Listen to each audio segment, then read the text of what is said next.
Olá, alunos do 7º ano, aqui é a professora Amanda de História, espero que vocês estejam bem e se cuidando. Vocês receberam novas atividades pedagógicas e já perceberam que ela avança um pouco do conteúdo que a gente estava trabalhando até então.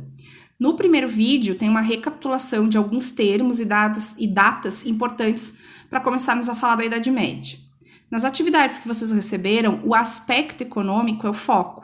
Para entender isso, vamos relembrar algumas coisas que são importantes para a Idade Média, como as relações entre suzeranos e vassalos. Nesta aliança, normalmente se concedia algum bem, que por excelência, o feudo era entendido como uma grande propriedade rural. Quando falamos de feudo, ele costumava ser dividido em áreas. Manso do senhor, que eram as terras que pertenciam somente ao senhor feudal.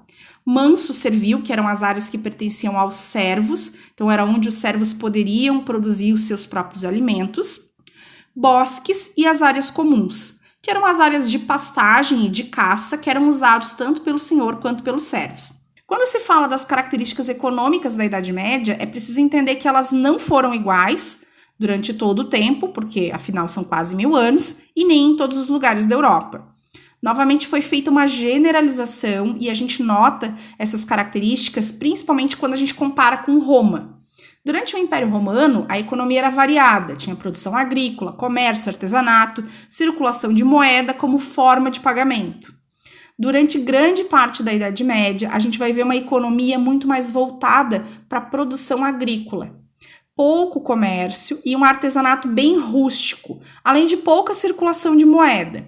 A gente não pode pensar o período medieval como um momento de retrocesso, né?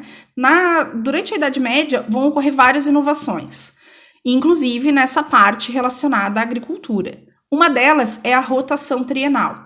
Isso consistia na divisão das terras, tanto o manso do senhor quanto o manso servil, em 3 partes.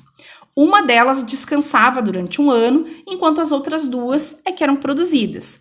No ano seguinte, essa que estava descansando volta para a produção e uma daquelas 2 que estavam sendo produzidas fica meio que de banco de reservas, tá?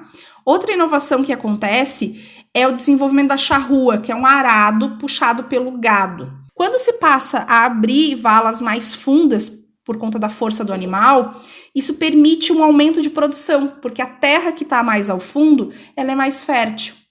Um outro invento importante foram as rodas d'água. Na verdade, as rodas d'água, elas não foram criadas na Idade Média, elas são ainda da Antiguidade, mas elas não eram tão utilizadas. Elas vão passar a ser mais utilizadas durante a Idade Média e a força da água vai servir, então, para mover algumas máquinas mais rústicas que permitiam, por exemplo, a moagem dos grãos de trigo. Essas inovações provocaram mudanças na produção, como, por exemplo, o aumento da quantidade de produtos.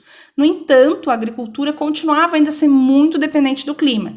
Eles estavam suscetíveis a muitos períodos de estiagem, né, a seca, mas também de períodos com muita chuva e de frio mais intenso.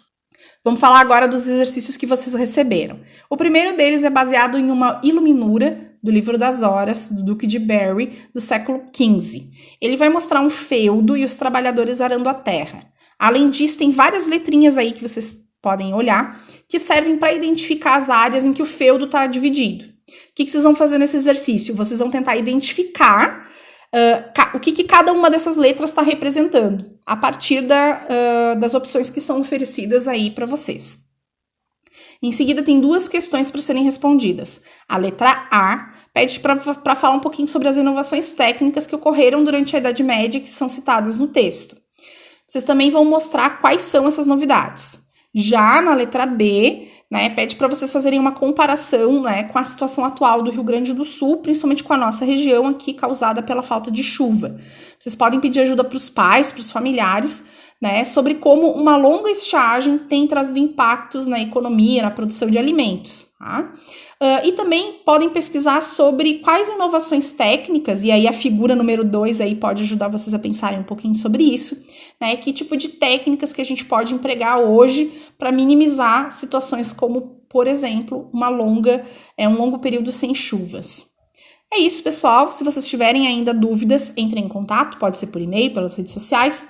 Façam as atividades com calma, releiam o texto que acompanha os exercícios e quando a gente retornar, a gente vai fazer as correções e a retomada dos conteúdos. Fiquem bem, se cuidem, até breve.